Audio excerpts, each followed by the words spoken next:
Bangla language बोलने के लिए आप कहीं पे किसी को बांग्लादेश में नहीं भेज सकते, क्योंकि आप अगर सुप्रीम कोर्ट ने बोल दिया, अगर इस लॉजिक पे बांग्ला बोलने के लिए what is your demand in this house? Please place your demand, please. Demand क्या है? अगर बांग्ला बोलने से किसी को बांग्लादेशी प्रूफ करके बांग्लादेश में भेजना चाहे तो बीजेपी को भी हिंदी उर्दू बोलने के लिए पाकिस्तानी बना के पाकिस्तान में भेजो। You place your point. Jugal Kishore जी आप बोलिए। सभापति जी धन्यवाद आपका। आप बोलिए।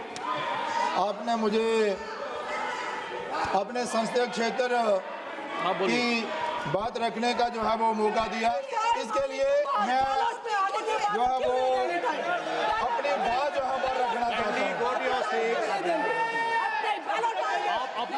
आप अपने kindly go to your seats, please go to your seats, please go back to your seats, please go back to your seats. Madam Shatabdi Ray madam, please go back to your seat, please go back to your seat, that is not your seat, that is not your seat, please go back to your seat. दोस्तों आज संसद में बवाल हो गया। TMC के दो firebrand नेताओं ने, सांसदों ने स्पीकर की पोल खोल दी। उसके बाद जो काम दोनों सांसदों ने किया वो आज से पहले कभी नहीं हुआ था। दोस्तों आप सभी जानते हैं कि किस तरह संसद के अंदर जब भी विपक्ष बोलने के लिए खड़ा होता है तो उसकी बात को दबाया जाता है और सीधा माइक ही बंद कर दिया जाता है। इस तरह की शिकायत तमाम विपक्षी नेता लगातार करते रहते हैं और राहुल गांधी के मुंह से आपने ये बात तो दसियों बार सुनी होगी कि ऐसा हमेशा होता है। जब जब वो बोलने के लिए खड़े होते हैं, कोई बात बोलते हैं, बताते हैं, तो उनके माइक को ही बंद कर दिया जाता है। यहाँ तक कि कैमरा जो है उसको भी हटा दिया जाता है उनके फेस के ऊपर से, ताकि जनता उनकी बातों को, उनके तर्कों को ना सुन सके। मगर आज दोस्तों इस चीज का टीएमसी के सांसदों ने जैसे भांडा फोड़ा, वो आपको दिखाऊंगी। बहुत ही दिलचस्प वीडियो है, हमारे साथ आप अंत तक जरूर बने रहिएगा। नमस्कार, आदाब, आप देख रहे हैं खबर अड्डा और मैं हूं आपके साथ सुम्बुल ईरम। दोस्तों क्या आप जानते हैं कि माइक को चालू करने का और उसको बंद करने का कंट्रोल किसके पास होता है? ये कंट्रोल होता है स्पीकर के पास। और ऐसा हमेशा देखा गया है कि जब जब विपक्षी नेता पते की बात करने लग जाते हैं तो फौरन उनके माइक को बंद कर दिया जाता है और जो लाइव उनकी कवरेज हो रही होती है संसद के कैमरे से, उसका भी रुख जो है वो बदलवा दिया जाता है। मतलब आसान शब्दों में कहूं तो ये पूरी कोशिश की जाती है कि ये जो बात बोल रहे हैं वो किसी तरह जनता तक ना पहुंचे।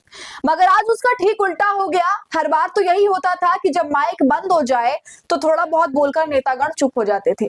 मगर आज तृणमूल कांग्रेस की सांसद महुआ मोइत्रा और शताब्दी रॉय, इन दोनों ने संसद के अंदर जबरदस्त हंगामा काट दिया और जब स्पीकर ने इनका माइक बंद किया तब इन्होंने स्पीकर को भी काउंटर किया और उनको बोला कि आप हमेशा ऐसा क्यों करते हैं, विपक्षी नेताओं के लिए ही आप माइक क्यों बंद करते हैं। और दोस्तों यहीं पर महुआ मोइत्रा और शताब्दी रॉय नहीं रुकी, वो अपनी सीट से उठी और चलते हुए भाजपा सांसद की सीट तक जा पहुंची जिनका माइक चालू था और वहां पर आकर बोलना शुरू किया, अपनी आवाज को दबाया नहीं। जी हाँ दोस्तों, और ये काम आज से पहले कभी किसी ने नहीं किया, किसी ने शायद सोचा भी नहीं होगा ये करने का। मगर आज महुआ मोइत्रा और शताब्दी रॉय ने जबरदस्त हिम्मत दिखाई और एक नई तरकीब निकाल ली कि आप हमारा माइक बंद करेंगे तो हम दूसरे माइक पर जाकर बोलेंगे, मगर बोलेंगे जरूर। संसद की ये वीडियो दोस्तों बहुत ज्यादा वायरल हो रही है, चारों तरफ इसकी चर्चा हो रही है, कैसे महुआ मोइत्रा और शताब्दी रॉय ने स्पीकर की मनमानी से बचने का एक नया तरीका निकाला, उस पर बात हो रही है। आगे क्या कुछ हुआ है दोस्तों आपको वीडियो दिखाऊंगी, लेकिन उससे पहले आप इस पूरे मामले की खबर भी देख लीजिए। आज तक की खबर है, लिखा हुआ है माइक बंद हुआ तो बीजेपी सांसद की सीट पर आ गई शताब्दी रॉय, संसद में टीएमसी सांसद का हाई वोल्टेज ड्रामा। चलिए आज तक वाले से हाई वोल्टेज ड्रामा बता रहे हैं, वाकई हाई वोल्टेज था मगर ड्रामा नहीं था, ये करना कहीं ना कहीं लाजमी था।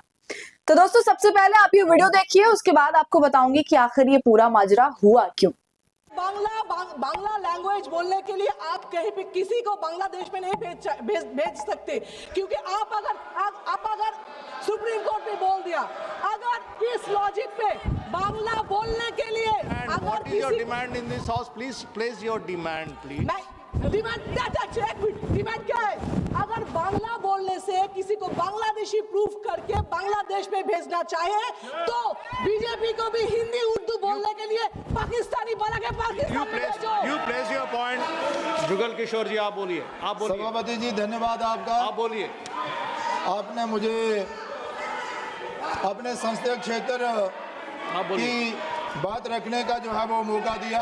इसके लिए मैं जो है वो अपनी बात जो है वो रखना चाहता हूँ। Go to your seats.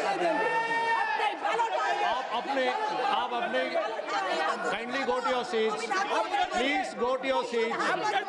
Please go back to your seats. Please go back to your seats. Madam Shatabdi Ray, madam, please go back to your seat. Please go back to your seat. That is not your seat. That is not your seat. Please go back to your seat.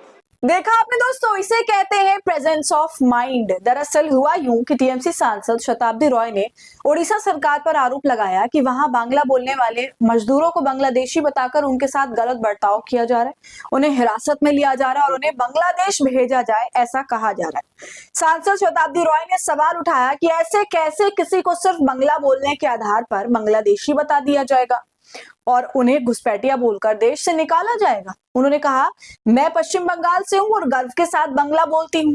दोस्तों, ये पूरा हंगामा 0 our के बीच हुआ, जिसमें शताब्दी रॉय आ गई। फिर वो कहती हैं कि अगर बांग्ला बोलने से बांग्लादेश चले जाना है तो हिंदी उर्दू बोलने वाले पाकिस्तान चले जाएं। 0 आवर के दौरान उन्होंने ओडिशा में एक व्यक्ति को डिपोर्ट करने का मुद्दा भी उठाया। उन्होंने कहा कि सिर्फ भाषा के आधार पर किसी को देश से नहीं निकाला जा सकता। इसी के बाद सांसद अपनी बात खत्म ही कर रही थी कि उनका माइक जो है बंद कर दिया गया। फिर क्या था, शताब्दी रॉय और उनके साथी सांसद बाबा मोइत्रा गुस्से में ट्रेजरी बेंच की तरफ दौड़ पड़ी। वे बीजेपी सांसद जुगल किशोर की सीट पर जाकर उनके माइक में बोलने लगी। फिर पीठासीन अधिकारी ने उन्हें अपनी सीट पर लौटने को कहा। बीजेपी सांसद जगदम्बिका पाल ने भी उनको समझाया। बाद में अपनी बात जो है पूरी करती हैं शताब्दी, फिर विवादित बयान भी दे देती हैं। जी हाँ दोस्तों, वो ये कहती है कि अगर बांग्ला बोलने वालों को बांग्लादेश भेजा जा सकता है तो हिंदी और उर्दू बोलने वाले बीजेपी के लोगों को पाकिस्तान भेज दिया जाना चाहिए। इस बयान के बाद सदन में फिर से शोर शराबा शुरू हो गया। तो दोस्तों, जो मुद्दा उठाया शताब्दी रॉय ने और जो तर्क सामने रखे कि केवल भाषा के आधार पर आप किसी को देश से नहीं निकाल सकते, और अगर ऐसा ही है तो भाजपा के अंदर जो हिंदी उर्दू बोलने वाले लोग हैं उनको आप पाकिस्तान भेज दो। और इसी बयान के बाद संसद में जबरदस्त शोर होने लगता है। तो देखा आपने, जो कुछ भी शताब्दी रॉय ने बोला और जिस तरह से उन्होंने अपनी बात को भाजपा सांसद के माइक पर जाकर खत्म किया, मुकम्मल किया, उस पर अब आप बताइए कि आपकी राय क्या है। क्या वो सही था या गलत? अपनी राय आप हमें कमेंट कर जरूर बताइए। दोस्तों, वीडियो को लाइक और शेयर कर लें। ऐसी तमाम अपडेट्स के लिए खबर अड्डा को यूट्यूब पर सब्सक्राइब कर लें।